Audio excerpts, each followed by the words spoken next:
ذرا سوچئے انجینئرنگ کے ایک ایسے کمال کے بارے میں جو شاید آج تک کے سب سے بڑے کارناموں میں سے ایک ہے۔ چین کے تھری گورجز ڈیم پر بنی یہ دیویاکل شپ لفٹ بحری جہازوں کو سیدھا اوپر اٹھا کر تجارت کی رفتار کو ہمیشہ کے لیے بدل رہی ہے۔ یہ کوئی کہانی نہیں بلکہ ایک حقیقی انجینئرنگ چیلنج ہے۔ سوال یہ ہے کہ آپ 3000 ٹن وزنی بحری جہاز کو ایک پہاڑ پر کیسے لے جائیں گے؟ یہ وہ بنیادی سوال ہے جس کا شاندار جواب اس شپ لفٹ نے دیا ہے، اور یہیں سے اس کے ناقابل یقین پیمانے کا اندازہ ہوتا ہے۔ 113 میٹر، جی ہاں 113 میٹر، یہ وہ حیران کن عمودی فاصلہ ہے جو بحری جہاز طے کرتے ہیں۔ اگر اس کا اندازہ لگانا ہو تو سمجھیں کہ یہ تقریباً ایک 40 منزلہ عمارت جتنی بلندی ہے۔ تو چلیے اس عظیم الشان پروجیکٹ کی گہرائی میں اترتے ہیں۔ ہم سب سے پہلے دریا پر موجود رکاوٹ کو سمجھیں گے، پھر دیکھیں گے کہ یہ دیوا ہیکل ایلیویٹر کیسے کام کرتا ہے، اس کی انجینئرنگ کی تفصیلات میں جائیں گے، دنیا پر اس کے اثرات کا جائزہ لیں گے، اور آخر میں مستقبل کی ٹیکنالوجی پر بھی ایک نظر ڈالیں گے۔ اس کہانی کی شروعات ہوتی ہے یانگسی دریا سے۔ یہ صرف پانی کا ایک بہاؤ نہیں بلکہ چین کی معیشت کے لیے ایک شاہراہ کی حیثیت رکھتا ہے، جہاں سے تجارت کا پہیہ چلتا ہے۔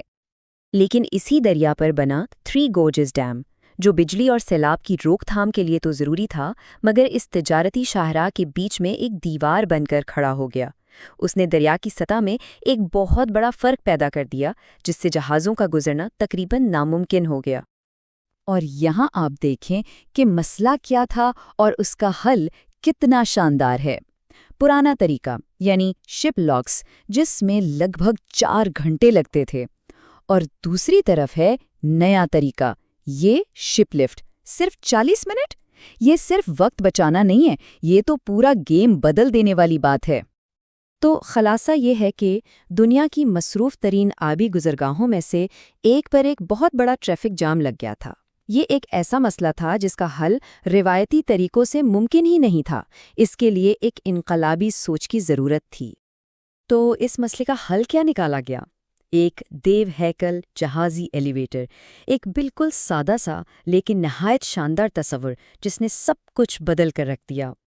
اس پیچیدہ مشینری کو سمجھنے کا سب سے آسان طریقہ یہی ہے، بس ایک ایسے ایلیویٹر کا تصور کریں جو انسانوں کے بجائے بحری جہازوں کے لیے بنایا گیا ہو۔ واقعی یہ اتنا ہی سادہ اور اتنا ہی زبردست ہے۔ اس پورے سسٹم کا دل ہے یہ شپ چیمبر۔ اسے آپ ایک بہت بڑا سا باتھ ٹب سمجھ لیں، جو جہاز کو اور اس کے آس پاس کے پانی دونوں کو اپنے اندر سما لیتا ہے۔ یہی وہ حصہ ہے جو اوپر نیچے حرکت کرتا ہے۔ اچھا، تو یہ حرکت کرتا کیسے ہے؟ اس کا جواب ہے اس کے گیئر اینڈ ریک سسٹم میں۔ یہ اس لفٹ کا آپ کہہ لیں کہ انجن ہے۔ بہت طاقتور الیکٹرک موٹرز بڑے بڑے گیئرز کو گھماتی ہیں، اور یہ گیئرز کانکریٹ کے پلرز پر لگی ٹریکس پر چڑھتے ہیں، بالکل جیسے کوئی ٹرین، اور پورے چیمبر کو اوپر یا نیچے دھکیلتے ہیں۔ لیکن اس پورے سسٹم کا سب سے کمال حصہ ہے اس کا کاؤنٹر ویٹ سسٹم۔ یہی اس لفٹ کی ایفیشنسی کی اصل وجہ ہے۔ یہ فزکس کے ایک بہت بنیادی اصول پر کام کرتا ہے، وزن کو وزن سے بیلنس کرنا۔ اور یہ دیکھیں کہ کاؤنٹر ویٹس کتنے ضروری ہیں۔ ان کے بغیر موٹرز کو 15,500 ٹن کا وزن اٹھانا پڑتا، سوچئے۔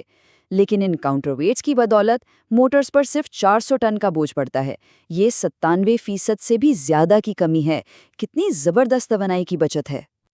اچھا، اب جب ہم بنیادی حصوں کو سمجھ چکے ہیں تو چلیے دیکھتے ہیں کہ یہ سب مل کر کام کیسے کرتا ہے۔ ہم اس کی طاقت، اس کی پریسیشن اور اس کے حفاظتی نظام کی تفصیل میں جائیں گے۔ یہ 40 منٹ کا سفر یہ 4 آسان سٹیپس میں پورا ہوتا ہے۔ پہلے جہاز چیمبر میں داخل ہوتا ہے، پھر گیٹس بند ہو جاتے ہیں، سسٹم اسے اوپر یا نیچے لے جاتا ہے، اور پھر دوسرے گیٹ کھلتا ہے اور جہاز نکل جاتا ہے۔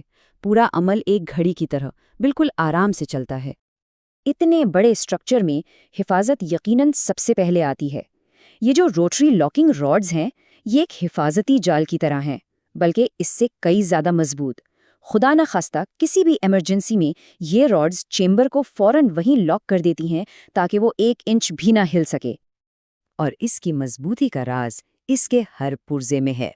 ہر چیز ہائی اسٹرینتھ سٹیل سے لے کر دنیا کے بہترین بیرنگز تک اس طرح سے ڈیزائن کی گئی ہے کہ وہ سالوں سال بے پناہ وزن اور دباؤ کو برداشت کر سکے۔ تو کیا انجینئرنگ کا یہ شاہکار صرف چین کے لیے ہی اہم ہے یا اس کا اثر عالمی سطح پر بھی ہے؟ چلیں دیکھتے ہیں کہ دنیا بھر میں اس کا کیا مقام ہے۔ جب ہم اس کا موازنہ دنیا کے دوسرے مشہور سسٹم سے کرتے ہیں تو اس کی اہمیت بالکل صاف ہو جاتی ہے۔ جیسے اسکاٹ لینڈ کا فالکرک وہیل تفریحی ہے اور کینیڈا کے لاکس بہت سست، لیکن تھری گارجز شپ لفٹ نہ صرف دنیا کی سب سے اونچی لفٹ ہے بلکہ تجارتی جہازوں کے لیے سب سے تیز اور سب سے مؤثر بھی ہے۔ تو اس کے فوائد بالکل واضح ہیں۔ معیشت کو تقویت ملتی ہے، وقت کی اتنی زبردست بچت ہوتی ہے اور ماحول پر بھی اچھا اثر پڑتا ہے کیونکہ جہازوں کا فیول کم جلتا ہے۔ یہ صرف تیز انجینئرنگ نہیں ہے، یہ ایک بہتر اور صاف مستقبل کی طرف ایک قدم ہے۔ لیکن انجینئرنگ کی دنیا کہیں رکتی نہیں ہے۔ ماہرین پہلے سے ہی اس سے بھی بہتر، محفوظ اور زیادہ کارگر شپ لفٹس کی اگلی نسل پر کام کر رہے ہیں۔ اور یہ مستقبل کی ایک جھلک ہے۔ فرکشن ہوئسٹڈ لفٹ یہ موجودہ گیئر سسٹم کے بجائے فرکشن اور کیبلز کا استعمال کر کے جہاز کو اٹھانے کا ایک نیا طریقہ ہے۔ اس سے یہ اور بھی زیادہ مؤثر ہو سکتا ہے۔ تو نئے ڈیزائن کی ضرورت کیوں ہے؟ دیکھیں، موجودہ سسٹم بہت محفوظ ہے، لیکن انجینئرز ہمیشہ بدترین صورتحال کے لیے تیاری کرتے ہیں، جیسے کہ چیمبر سے پانی کا ایک دم خارج ہو جانا۔ FHS جیسے نئے ڈیزائنز کا مقصد ایسی کسی بھی ایمرجنسی میں حفاظت کو مزید بہتر بنانا ہے۔ یہ مسلسل بہتری کا ایک سفر ہے۔ تو آخر میں یہ سوال ذہن میں آتا ہے، اگر ہم جہازوں کے لیے ایلیویٹرز بنا سکتے ہیں تو مستقبل میں ٹرانسپورٹ کی اور کون سی بڑی رکاوٹوں کو ہم اپنی ذہانت سے دور کر سکتے ہیں؟ یہ پروجیکٹ اس بات کا ثبوت ہے کہ انسانی عزم اور ذہانت کی کوئی حد نہیں ہوتی۔